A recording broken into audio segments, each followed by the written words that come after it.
Salut tous dans les précieux noms de notre Seigneur et Sauveur Jésus-Christ. Shalom frères et sœurs. Que la paix et la grâce de notre Seigneur Jésus-Christ vous soient données de la part de celui qui vit au siècle des siècles, qui est venu vous racheter, qui a souffert à la croix, qui a crié à cause de la douleur, à cause des souffrances à la croix. Celui-là qui vous a tant aimé, frères et sœurs, jusqu'à mourir pour vous, il ne vous abandonnera pas. Pendant ces moments difficiles, pendant ces moments de confinement, celui-là qui criait à la croix, mon Père, pourquoi m'as-tu abandonné? Il ne vous abandonnera pas. Il est concerné et il vous aime. Que la paix de notre Seigneur Jésus-Christ soit donnée à chacun de vous pendant ces moments. Et gardez l'espoir, gardez l'espérance. Par la foi, nous vaincrons. Amen. Que Dieu vous bénisse richement. Je reviens encore devant vous pour pouvoir continuer juste le message que je vous ai donné déjà pour montrer les grands jours qui a existé sur la face de la terre depuis que le soleil s'est élevé pour la première fois jusqu'à ce que le soleil se couchera pour la dernière fois. C'est ces jours-là à la croix, ces jours-là au calvaire, c'est de ces jours-là que nous voulons encore parler avec vous pour la deuxième partie de ces messages. Les jours les plus grands, les jours les plus sacrés, les jours les plus uniques, un jour pas comme les autres. Chers frères et sœurs, je suis vraiment dans la joie. Oui, la Pâque n'est pas une tradition. Nous avons vu beaucoup de gens faire des scènes de théâtre, imiter le Seigneur Jésus-Christ en portant la croix. Ça, c'est juste du théâtre. Jésus-Christ ne nous a pas dit de faire du théâtre chaque Pâque en portant la croix, en marchant dans les rues, en faisant tout cela. Vous voyez, c'est pourquoi la Bible nous dit, frères et sœurs, la lettre tue, mais c'est l'esprit qui vivifie. Nous devons vraiment comprendre, frères et sœurs, que nous ne devons pas faire tous ces théâtres-là, tous ces théâtres-là. Tous ces théâtres ne valent rien. Portez la croix, c'est supportez-vous les uns les autres, pardonnez-vous les uns les autres, marchez comme Jésus a marché. Il a donné le sacrifice ultime de sa propre vie pour vous. Et Jésus vous dit, soyez la Pâque pour votre voisin, soyez la Pâque pour votre frère, soyez la Pâque pour votre entourage. C'est ça la Pâque. Lui, il s'est offert, il a été un sacrifice. La Pâque ne signifie pas faire les chemins de la croix. Ça, c'est du théâtre. Ça, c'est le formalisme. Dieu a réprimandé les pharisiens. Il a réprimandé les pharisiens. Il leur avait dit, vous voyez, vous voulez que tout le monde vous observe en portant la croix, en faisant ceci. C'est du théâtre. Ce n'est pas de cela que Jésus voulait dire. Porter la croix, ce n'est pas faire les chemins de la croix, chaque cérémonie de Pâques. Ça, c'est du formalisme. Mais les chemins de la croix, c'est vivre pour les autres. Les chemins de la croix, Jésus dit dans Jean chapitre 15, au verset 13, c'est là où il dit, frères et sœurs, le plus grand amour, c'est l'amour de donner sa vie pour ses amis. Voilà le plus grand amour. Et il nous appelle chaque fois, le commandement nouveau, c'est de nous aimer les uns les autres. Et quand nous nous aimons les uns les autres, nous pouvons aussi nous sacrifier les uns pour les autres. Voilà les messages. Voilà les messages qui est scellé dans l'acte que Dieu a posé. Beaucoup de gens fêtent la Pâque comme si Jésus était ressuscité aujourd'hui. Ou il ressuscitera encore l'année prochaine. Ou il ressuscitera encore l'année prochaine. Ou l'année d'après. C'est pas ça la Pâque. L'acte que Dieu a posé pour ressusciter Jésus, c'était une fois pour toutes. Si il y a quand même une attention particulière pour cette journée, c'est juste parce que c'est une journée pas comme les autres. C'est une journée très, très spéciale. C'est pourquoi c'est le jour le plus grand de tous les jours qui ont existé sur la face de la terre, depuis que le soleil s'est levé jusqu'au jour où le soleil se couchera pour la toute dernière fois. Mes chers frères et sœurs, soyez encouragés et soyez fortifiés.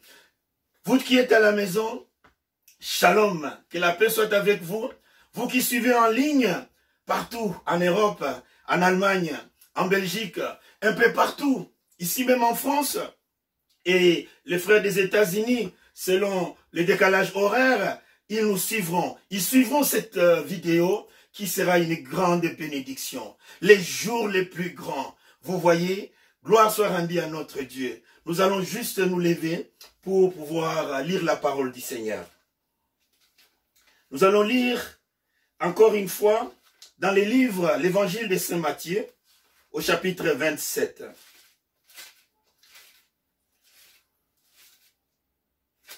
Matthieu au chapitre 27, et nous allons commencer à partir du verset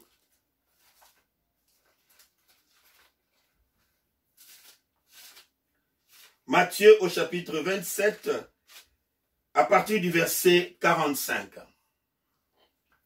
Frères et sœurs, cette période de Pâques, elle est une période magnifique. Nous lisons Matthieu au chapitre 27 à partir du verset 45. Nous lisons au nom du Seigneur Jésus-Christ. Depuis la 6e heure jusqu'à la 9e heure, il y eut des ténèbres sur toute la terre. Et vers la 9e heure, Jésus s'écria d'une voix forte, « Eli, Eli, lama sabachthani » c'est-à-dire, mon Dieu, pourquoi m'as-tu abandonné? Quelques-uns de ceux qui étaient là, l'ayant entendu, ils dirent, il appelle Élie. Et aussitôt l'un d'eux courut, prendre une éponge qu'il remplit de vinaigre, et l'ayant fixé à un roseau, il lui donna à boire. Mais les autres disaient, laisse, et voyons si Élie viendra le sauver. Verset 50, quel jubilé. Et Jésus s'écria de nouveau d'une voix forte. Il s'écria, Jésus poussa de nouveau un grand cri, et il rendit l'esprit. Voici, le voile du temple se déchira en deux, depuis le haut jusqu'en bas. La terre trembla, et les rochers se fendirent. Et les sépulcres s'ouvrirent, et plusieurs corps des saints, de l'Ancien Testament bien sûr, qui étaient morts ressuscitèrent. Et étant sortis des sépulcres, après la résurrection de Jésus, ils entrèrent dans la ville sainte et apparurent à un grand nombre de personnes. Les centeniers et ceux qui étaient avec lui pour garder Jésus, et ayant vu ce qui était arrivé, furent saisis d'une grande frayeur et dirent, assurément, cet homme était le Fils de Dieu. Inclinons nos têtes juste pour un mot de prière. Bien-aimé Seigneur Jésus, merci pour l'œuvre de Golgotha. Oui, merci pour l'œuvre de Golgotha.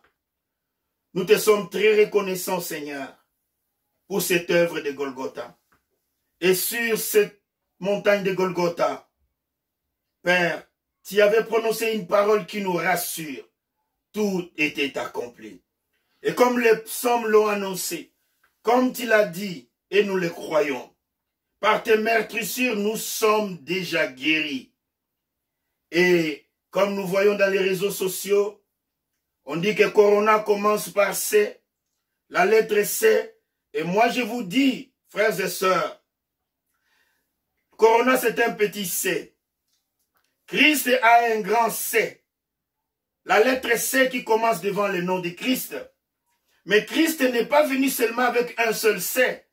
Corona est un seul petit C. La lettre C. Mais Jésus est venu avec 3 C. Christ, la croix du calvaire. Christ, la croix du calvaire. Il y a 3 C, alors nous allons battre le coronavirus au nom de Jésus-Christ. Seigneur, je remets mes frères et sœurs qui écouteront cette bande vidéo. Je prie vraiment, Seigneur, que tu puisses les bénir, que tu puisses les assister pendant ces confinements, qu'ils soient tous, pendant ces moments de détresse, comme Jonas dans le ventre de la baleine. Jonas était confiné, mais il n'a pas oublié la prière. C'est pour cette raison, Seigneur, je prie humblement, Seigneur, que ce message puisse fortifier tous ceux qui l'entendront, que les guérisons se suivent, que les délivrances puissent aussi suivre, Seigneur. Parce que la Bible dit, tu confirmais ta parole par les signes et les miracles. Je bénis les peuples de Dieu et bénis la lecture de la parole. Au nom de notre Seigneur et Sauveur Jésus-Christ, je les déclare. Amen. Amen. Ceux qui étaient debout peuvent s'asseoir. Et comme je disais, les jours les plus grands, nous avons déjà commencé ces sujets. Et déjà, frères et sœurs, j'ai reçu quelques messages des frères qui m'ont demandé ou des questions par rapport à pourquoi tu compares les jours. Et chaque jour est spécial. Chaque journée, elle est spéciale. Mais pourquoi tu compares les jours?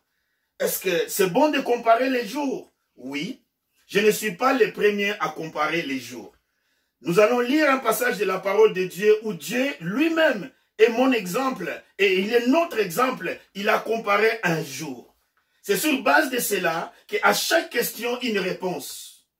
Pourquoi j'ai comparé les jours? Pourquoi j'ai comparé le vendredi saint au dimanche matin de la résurrection? J'ai expliqué que le dimanche matin de la résurrection, Jésus n'avait pas un choix pour ressusciter.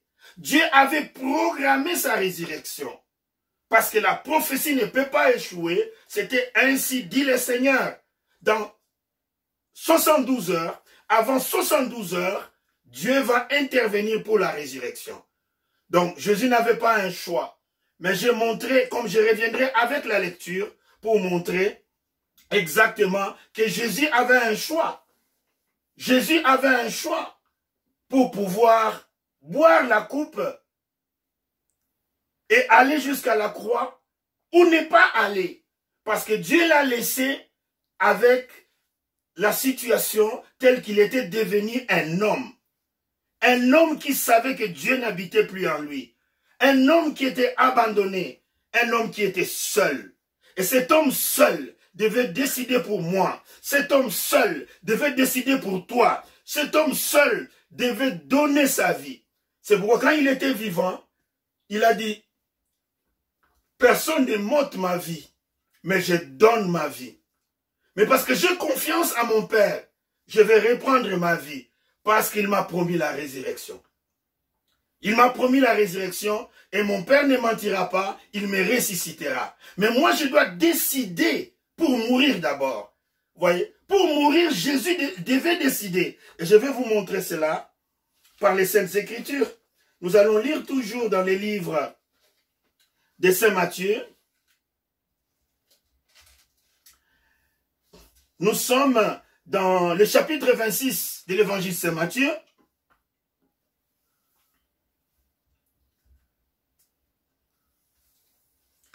Chapitre 26, nous commençons à lire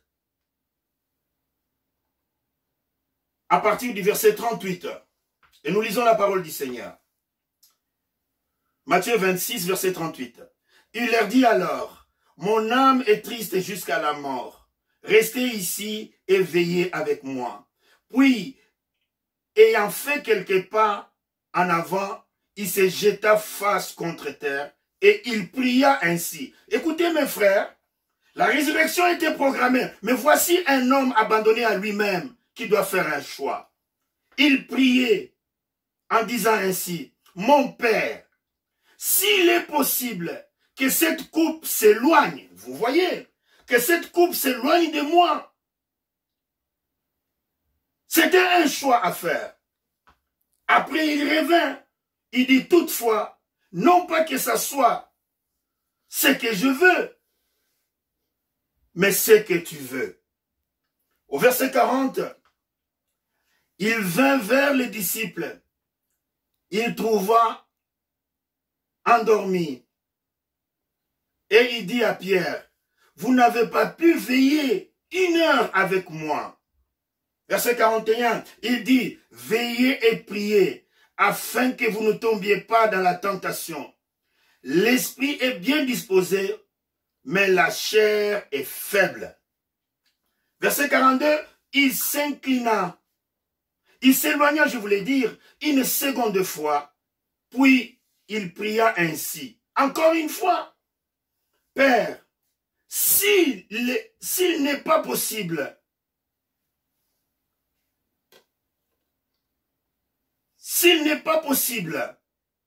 que cette coupe s'éloigne sans que je la boive, que ta volonté soit possible, soit faite.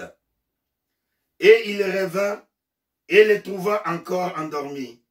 Alors, car leurs yeux étaient apaisantis, il les quitta et s'éloignant, il pria pour la 3e fois, répétant les mêmes paroles.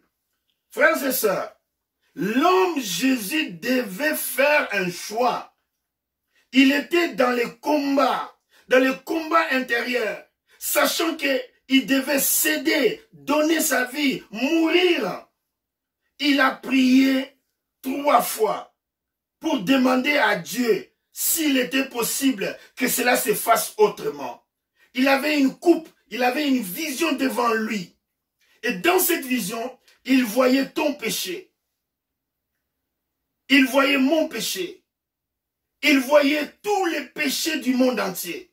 Tous les péchés du monde entier. Il voyait cela dans cette coupe. Cette coupe était tellement impure. Cette coupe était tellement sale. Cette coupe était tellement abominable que Jésus a vu cela et il avait la nausée avant même d'avoir essayé de boire cela. C'est pourquoi la Bible dit, il est devenu péché à cause de nous. Le châtiment qui devait tomber sur nous est tombé sur lui. Il a pris notre place. Il est devenu, non pas pécheur, mais il est devenu péché. Lui qui était saint.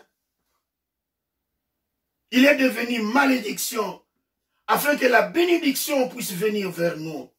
Voilà un jour pas comme les autres. C'est pour cela, les jours au calvaire, ces jours-là au calvaire, c'est un jour qui est un point central dans tous les programmes de Dieu. Comme je dis, tout gravite autour de la croix de Golgotha. Tout gravite autour de cette croix-là. Parce que ce soit ceux qui étaient dans l'Ancien Testament, la Bible dit ils ne pouvaient pas devenir parfaits. Parce que le sang des boucs ne pardonnait pas les péchés des gens dans l'Ancien Testament. Quelque nombre de boucs, de chèvres, des agneaux, des pigeons qu'ils ont offerts à Dieu, ça ne pardonnait pas leurs péchés. Ça ne faisait que couvrir leurs péchés. Comme Jean-Baptiste nous l'a montré les jours où il cria, voici l'agneau de Dieu qui ôte, non pas qui couvre les péchés, mais qui ôte les péchés du monde. Le sacrifice parfait que le monde attendait. C'est pourquoi ce jour-là n'est pas comme les autres jours. C'est le plus grand de tous les jours que Dieu a fait. C'est pour cela, frères et sœurs, voyant l'explication que je viens de vous donner par rapport au jour de la résurrection, où Dieu a programmé sa résurrection, mais au jour où Jésus devait, c'est jeudi dans la nuit, les jours où il devait être livré. Amen. Les jours où il devait être livré, ces jours-là, il était dans les combats à Gethsemane. Et ces jours-là, il devait décider pour prendre votre place et prendre ma place. C'est pour cela que j'ai dit, frère, c'est les jours pas comme les autres. Ainsi, ayant reçu cette question, pourquoi je compare les jours? Mais je ne suis pas le premier. Le Dieu que vous priez, ce Dieu-là était aussi le premier à nous comparer les jours. Nous irons dans les livres de Josué pour voir ce que Dieu dit par rapport à certaines comparaisons. Nous allons prendre Josué au chapitre... le livre de Josué. Directement, nous allons au chapitre...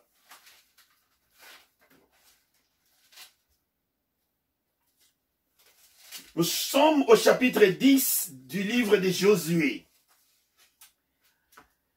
Vous savez, au verset 12, nous allons lire la parole de Dieu. Josué chapitre 10 au verset 12.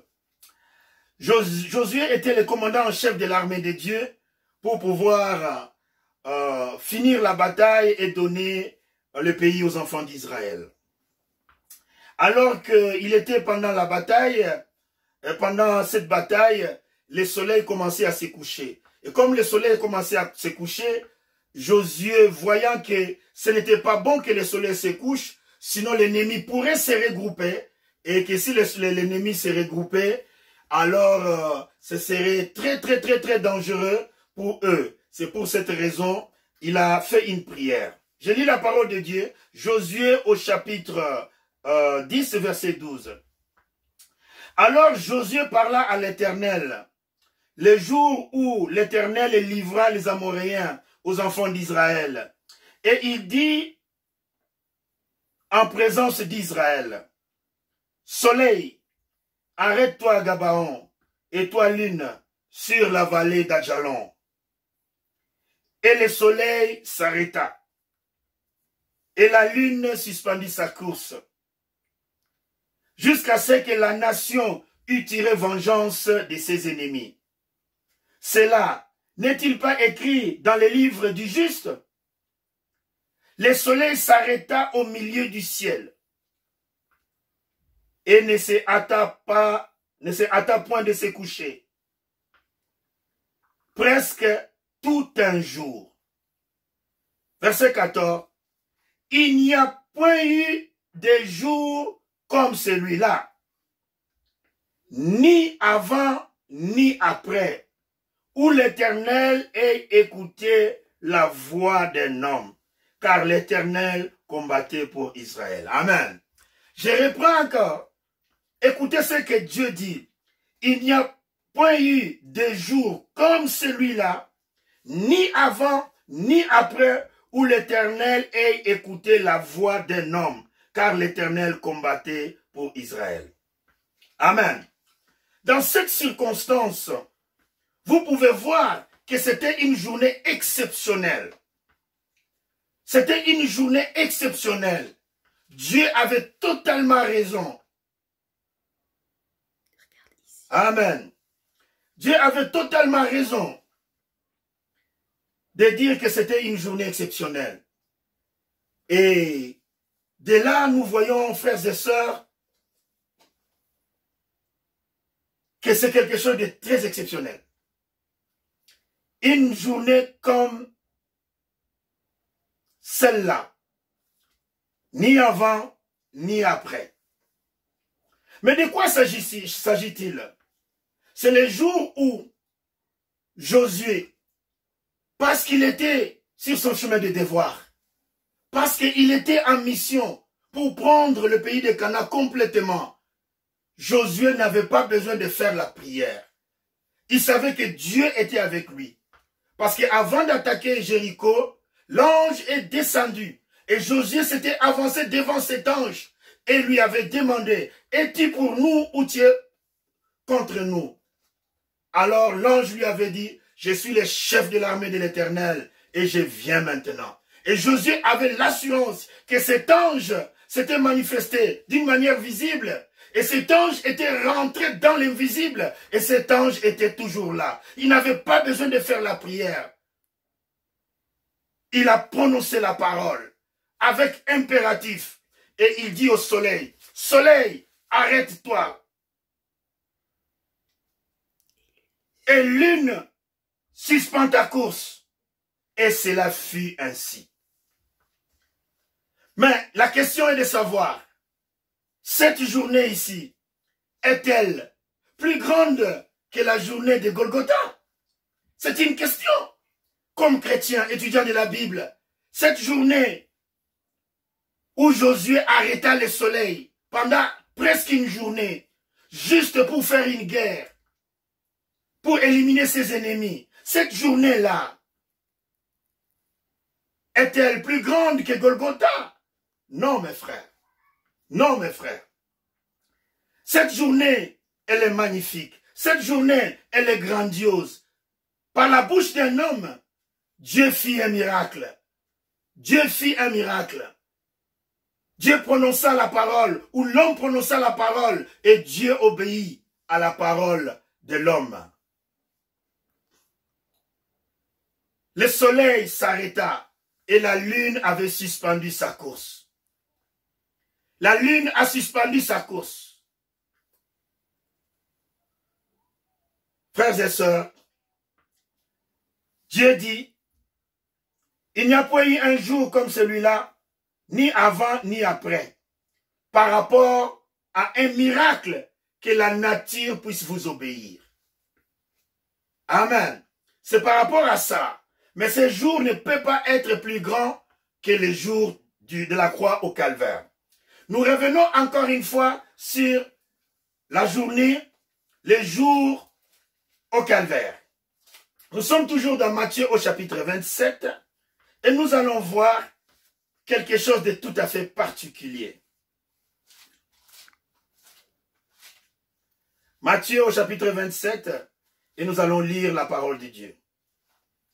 Nous y sommes. Matthieu chapitre 27, nous lisons la parole.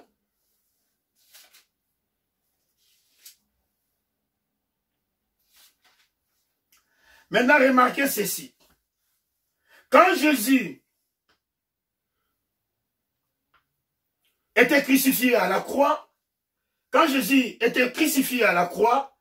il s'est passé quelque chose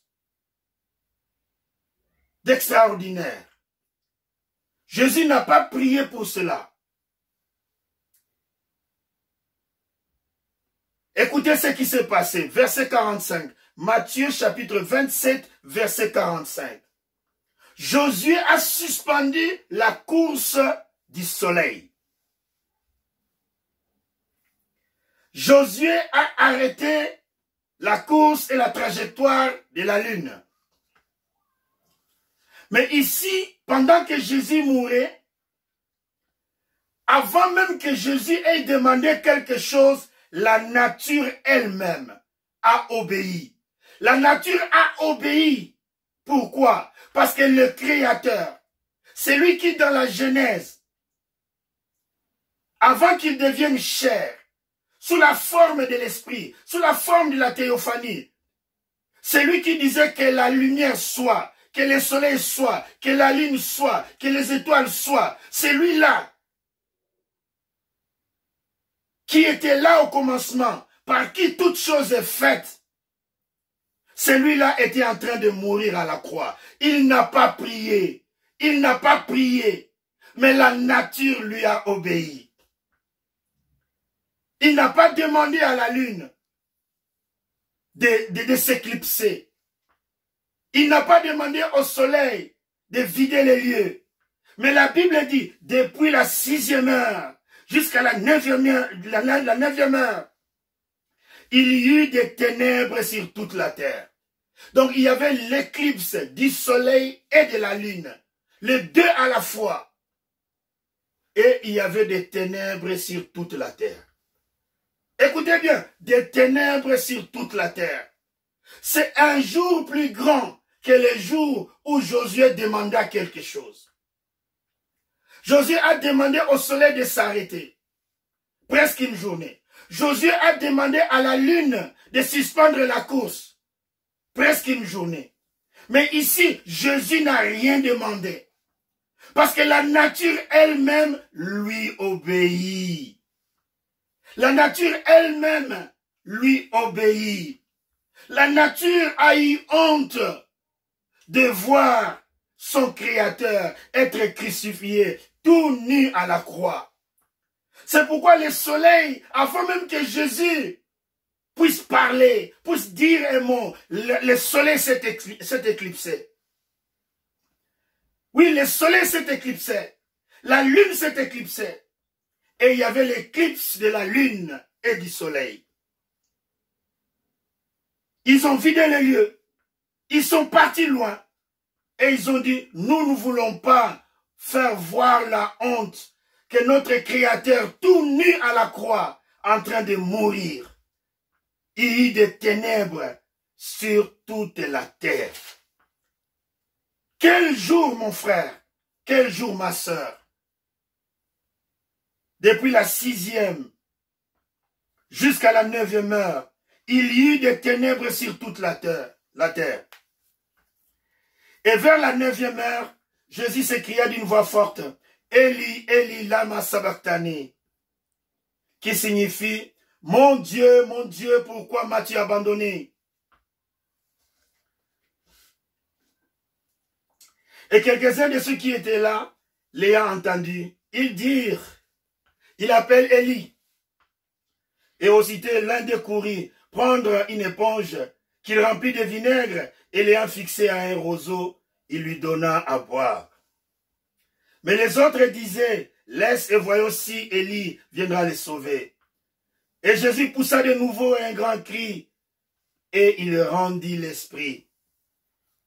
Frères et sœurs, ces jours-là au calvaire, les jours les plus sacrés, les jours les plus saints. C'est un grand paradoxe que ce soit les jours les plus saints, comme nous avons expliqué, parce que Dieu a donné son Fils unique en sacrifice pour vous et pour moi. C'est ce sang-là qui sanctifie la terre. C'est ce sang-là qui nous sanctifie, nous aussi qui avons été tirés de la terre. Que c'est ce sang-là qui nous pardonne de tous nos péchés. Ce n'est pas un jour comme les autres. Ainsi nous voyons, Jésus poussa de nouveau un grand cri et il rendit l'esprit. Ce n'est pas un jour comme les autres. Je vais vous dire pourquoi. Quand Jacob, il mourait, il donna des consignes au sujet de ses os. Il ne voulait pas être enterré en Égypte. Parce qu'il y avait le grand-père Job. Le grand-père Job qui avait donné la prophétie. Il avait donné une grande prophétie. Et il a dit, je sais que mon Rédempteur est vivant. Comme il a dit que mon Rédempteur se lèvera un jour. Et avec mes yeux, je le verrai. Et cette vision du grand-père Job a été transmise de génération en génération. La vision du grand-père Job a été transmise de génération en génération. Et chacun savait qu'un jour le libérateur viendra. Un jour le rédempteur viendra. Et quand il reviendra, Job avait dit, avec ma chair et de mes propres yeux, je le verrai. Je le verrai. C'est pourquoi Golgotha, ce jour-là au calvaire, c'est un jour pas comme les autres. C'est le jour des jours, les grands de tous les jours, depuis que le soleil s'était levé, jusqu'au jour où le soleil se couchera. Pourquoi? Parce que tous ceux de l'Ancien Testament, Adam, Ève, tous les autres, et Noé, et ensuite tous les patriarches, commençant par Abraham, Isaac et Israël, et tous les autres, y compris Josué lui-même. Josué est mort, et il attendait ces jours-là. Ces jours-là au calvaire. Il attendait ces jours-là. Il attendait le verset 50 de Matthieu chapitre 27. Il attendait le verset 50 de Matthieu chapitre 27. Parce que ce verset 50, c'est ce cri que Jésus a poussé. Ce cri-là qui a appelé les morts à la vie. C'est ce cri-là qui a ramené Josué à la vie. que c'est ce cri-là qui a ramené Abraham à la vie, que c'est ce jour-là qui a ramené Sarah à la vie. C'est ce jour-là qui a ramené Adam à la vie. C'est ce jour-là qui a ramené tous les saints de l'Ancien Testament à la vie. Mes chers frères et sœurs, j'essaie de comparer les jours où Josué a arrêté le soleil. Je compare que Josué lui-même qui a arrêté le soleil, il est mort. Et il attendait ce jour. Regardez maintenant le verset 51. Matthieu 27, verset 51.